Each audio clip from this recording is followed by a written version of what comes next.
कि हर व्यक्ति धर्म से जुड़ जाए। आपको बताता हूं छोटी सी बात।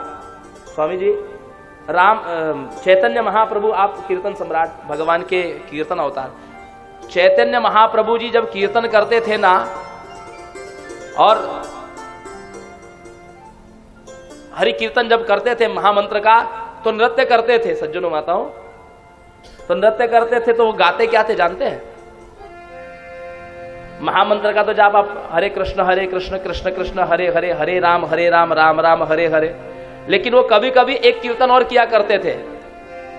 मागुर माछेर झोल युवती मेयर कोल, मागुर माछेर झोल युवती मेयर कोल, बोल हरि बोल हरि बोल हरि बोल, बोल हरि बोल हरि बोल हरि बोल। मागुर माछेर झोल युवती मेयर कोल, मागुर माछेर झोल युवती मेयर कोल, बोल हरि बोल हरि बोल हरि बोल, बोल हरि बोल हरि बोल हरि बोल। बंगाल के जो लोग होंगे उनको पता है मागुर माछेर जो है, मागुर एक मछली की एक जाति है जिसको बहुत मछली खाने वाले मांसाहारी लोग बहुत पसंद करते हैं। मागुर माछेर जो, मागुर मछली की ग्रेवी, और युवती मेयर कोल, युवान स्त्री का अंक मिलेगा। तो जो कामी और जिह्वा लोलुप लोग हैं उनको लगता था कि अच्छा, ये कीर्तन करने में इनके साथ हम यदि जुड़ जाए तो हमको मछली खाने मिलेगी और युवती का अंक मिलेगा। अब वो भी संलग्न हो जाते चैतन्य महाप्रभु के साथ में, वही मस्ती से वो लोग भी हरि बोल चलते रहते। अब तो मछली मिले, अब जब कीर्तन से एक बार जुड़ जाते तो फिर कीर्तन की मस्ती में अपने आप को भूल जाते हैं। फिर बहुत दिनों के बाद में उनको पता चला कि ये मागुर माछेर झोल क्या है, ये हमारे नेत्र मछली के समान है। जब हरि के विरह में ये द्रवित होते हैं तो वही मागुर माछेर झोल है। चैतन्य महाप्रभु के पास में मछली नहीं मिल रही। और युवती मेयर कोल क्या है? जब युवती माना पृथ्वी को कहते थे चैतन्य महाप्रभु, जब कीर्तन की मस्ती में धूल में लोटपोट होता था तो उसी को महाराज कहते थे ये युवती मेयर कोल है, ये युवती पृथ्वी का अंक है। ये बहाने से जोड़ा जाता है। अब मैं 7 दिन से बच्चों को बहका करके रखा हूं। बच्चे बोलते महाराज जी भजन कम गाते, भजन गाओ। अब मैं उनको भजन सुना रहा हूं। तो क्या मैं भजन सुनाने आया हूं यहां पर? मैं तो कथा सुनाने आया हूं। जैसे ही मैं देखता हूं कि कोई बच्चा जम्हाई ले रहा है तो तुरंत कोई ना कोई भजन गा देता हूं ताकि वो बाहर ना जाए। फिर छोटे छोटे बच्चे होते हैं, उनके लिए हमारे जबलपुर से कलाकार आए हैं, वो लोग बढ़िया झांकी बनाते हैं, तो छोटे बच्चे भी आ जाते हैं। आपके देवता पितर बैठे हुए हैं तो देवताओं के लिए हमारे आचार्य लोग खूब अच्छे से कर्मकांड कर रहे हैं ताकि देवता भी कहीं नहीं जाए, उनको भी पूजा पाठ मिले। बीच बीच में मैं कथा सुनाते सुनाते श्लोक भी बोल देता हूं ताकि आपके पितर जिनका उद्धार श्लोक सुनने से होगा वो भी कहीं नहीं जाना चाहिए। सारे जितने लोग हैं, और कथा अवस्तु सुनाता हूं। जो हमारे बुजुर्ग लोग बैठे हैं यहाँ पर, सयाने लोग बैठे हैं, उनको तो कथा चाहिए भाई, उनको आपके भजन नृत्य से कोई लेना देना नहीं, वो तो कथा सुनने बैठे हैं। तो उनके लिए मैं कथा सुनाता हूं। देखिए कितना चालाक हूं मैं अकेला और इतने सारे लोगों को बराबर बहका करके रखा हूं मैंने, कि भजन भी गवाते हैं, झांकी भी सुनाते हैं, कर्मकांड भी कराते हैं, कथा भी सुनाते हैं, श्लोक भी बोलते हैं। यदि ये ना हो तो कोई ना कोई इसमें से कट जाएगा। और हम नहीं चाहते, हमको देवताओं की भी जरूरत है, हमको पितरों की भी जरूरत है, हमको वृद्ध सयानों की भी जरूरत है, हमको युवानों की भी जरूरत है, और हमको देश के भविष्य बच्चों की भी आवश्यकता है कथा में। तो सज्जनों माताओं, विश्वामित्र कहते हैं कि देखो राजन, इस बालक को मुक्त कर दो। हरिश्चंद्र ने बात नहीं मानी, क्योंकि यज्ञ पूरा नहीं होगा तो कैसे। तो हरिश्चंद्र ने क्या, अब विश्वामित्र रुष्ट हो गए हरिश्चंद्र पर। विश्वामित्र गए बालक के पास में, उसने कहा कि सुनो, तुम रो मत, मैं तुमको वरुण का मंत्र देता हूं और तुम इस वरुण का मंत्र निरंतर जपो। बम वरुणाय नमः, बम वरुणाय नमः, बम वरुणाय नमः, बम वरुणाय नमः। अब बालक जोर जोर से बम वरुणाय नमः तत्वायामि ब्रह्मणा वंदमान सदा शास्ते यजमानो हविर्भिः अहेडमानो वरुणे बुद्रुषुगुं समान आयुः प्रमोखिः। बम वरुणाय नमः। देवता मंत्रों के अधीन होते हैं सज्जनों माताओं। जब आप मंत्र बोलते हैं तो देवता आने पर विवश है, देवता आते ही है। दैवाधीनम देवाधीनम जगत सर्व मंत्राधीना सदेवता। देवता मंत्रों के अधीन है और देवता आ गए, वरुण आ गए। वरुण ने कहा कि क्यों बालक, क्यों मेरा आह्वान किया तुमने? बोले मैं मरना नहीं चाहता। तो वरुण ने कहा इस बालक को मुक्त कर दिया जाए। हरिश्चंद्र ने कहा ये आपका यज्ञ पशु है, इसको आप मुक्त क्यों कर रहे हैं? बोले हमको बलि बलि नहीं चाहिए, हम तो इसके आह्वान से आए और इसने हमसे याचना की, हमको मुक्त कर रहे हैं। वरुण के कहने से बोले महाराज मेरे रोग का क्या होगा? तो बोले जाओ, आपको रोग से भी मुक्त कर दिया हमने। राजन विचार करिए, किसी यज्ञ किसी पशु की बलि लेके मुझे क्या प्राप्त होगा? ये तो आपने प्रतिज्ञा की थी, इसलिए हमने ऐसा मांगा है आपसे।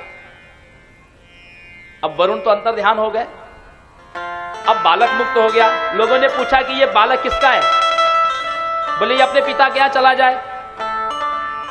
ऋषियों ने कहा कि नहीं, इसके पिता ने तो इसको बेच दिया, बदले में पैसा ले लिया, तो ये तो अब उसका पुत्र रहा नहीं। ये पुत्र किसका होगा? बोले ये पुत्र होगा राजा हरिश्चंद्र का। फिर दूसरे एक ब्राह्मण ने कहा नहीं, ये हरिश्चंद्र का भी पुत्र नहीं हो सकता, क्योंकि हरिश्चंद्र ने तो इसको बलि देने के लिए खरीदा था। जिसकी ये बलि है ये उसका पुत्र होगा, अर्थात ये वरुण का पुत्र होना चाहिए।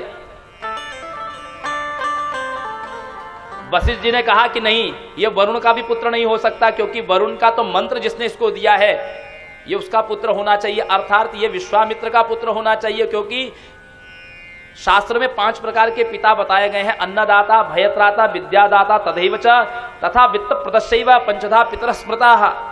हमको जन्म देने वाला, हमको भोजन देने वाला, हमको पढ़ाई कराने वाला, हमको धन देने वाला और हमको भय से मुक्त करने वाला, ये 5 हमारे पिता होते हैं। वरुण, विश्वामित्र ने वरुण का मंत्र देकर के मृत्यु के भय से इसकी मुक्ति की है, इसलिए विश्वामित्र का पुत्र होना चाहिए। वशिष्ठ जी का न्याय था और सबने इस बात की सराहना की। विश्वामित्र ने शुनहशेप को अपना पुत्र स्वीकार किया, लेकिन विश्वामित्र के मन में यह शिकायत जरूर रही कि देखो हरिश्चंद्र राजा कपटी है, इसने अपने स्वार्थ के लिए इसने एक निर्दोष बालक की बलि देनी चाहिए। लेकिन हरिश्चंद्र के मन में ऐसा भाव नहीं था सज्जनों माताओं। महाराज हरिश्चंद्र के मन में यह भाव था कि यदि राजा अस्वस्थ रहेगा तो इतनी बड़ी प्रजा का क्या हाल होगा। इसलिए यदि एक व्यक्ति की बलि देने से यदि लाखों लोगों की रक्षा हो सकती है तो बलि दे देना चाहिए।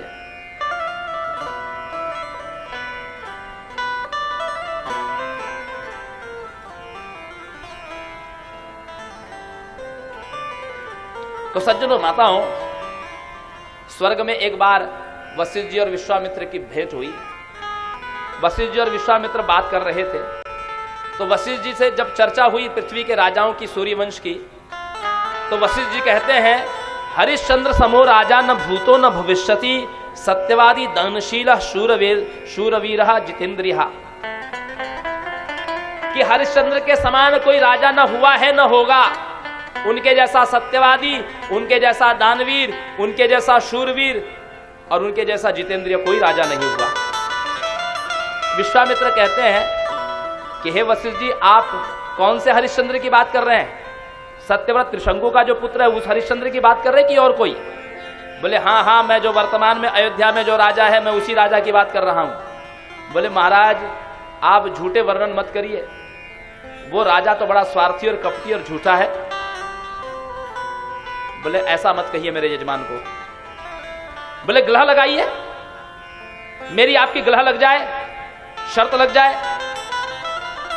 कि यदि मैंने सिद्ध कर दिया कि वो झूठा है, दानवीर नहीं है, तो आपकी पूरी जीवन पर्यंत की तपस्या का फल मुझे मिल जाएगा और अन्यथा मेरी पूरी तपस्या का फल आप ले लीजिएगा। वशिष्ठ जी को अपने यजमान पर पूर्ण विश्वास था, भरोसा था और दोनों में गलह लग गई। इधर विश्वामित्र ने क्या किया कि राजा मुझसे वैर करे, इसलिए उन्होंने एक स्त्री को भेजा। वो स्त्री गई हरिश्चंद्र के पास में, रोने लगी। हरिश्चंद्र ने पूछा क्यों रो रही हो, तुम कौन हो? उसने कहा कि महाराज मेरा नाम कमना है, मैं जहां रहती हूं ना वहां विश्वामित्र घोर तपस्या कर रहे हैं, उनकी घोर तपस्या से मुझे बहुत कष्ट होता है, आप उनकी तपस्या बंद करा दीजिए। ये विश्वामित्र ने जानबूझ के इसलिए ऐसा किया कि राजा कोई मेरा कोई अपराध करे तभी मैं इससे प्रतिशोध ले सकता हूं। हरिश्चंद्र गए और उन्होंने विश्वामित्र की तपस्या बंद करा दी। उन्होंने कहा कि ऋषिवर, जब आपकी तपस्या से किसी को कष्ट हो रहा है तो आप ऐसी जगह तपस्या क्यों करते हैं, इस स्थान को छोड़ के कहीं और जाइए। अब विश्वामित्र ने क्या किया, शांभवी माया से एक शूकर बनाया सज्जनों माता। वो शूकर हरिश्चंद्र की वाटिका में प्रविष्ट हुआ, उनकी वाटिका को उजाड़ने लगा। वाटिका को उजाड़ने लगा, अनेक सैनिक आए, अपने तीक्ष्ण दांतों से उसने सैनिकों का भी शरीर विदीर्ण कर दिया। बहुत सारे सैनिक राजा के पास दौड़े, राजा से शिकायत की, महाराज एक महाशूकर आया है, आपकी वाटिका को उजाड़ रहा है, कईयों को उसने हताहत कर दिया। महाराज हरिश्चंद्र घोड़े पर सवार हुए, अपना धनुष बाण संधान करके उस शूकर के पीछे दौड़े। महाराज को आता हुआ देख करके सुदूर वन में चला गया। महाराज पथभ्रष्ट भटक गए रास्ते से। सायंकाल हो गई और महाराज ऐसे स्थान पर पहुंच गए कि जहां से उनको कोई अपने राज्य का अता पता नहीं था।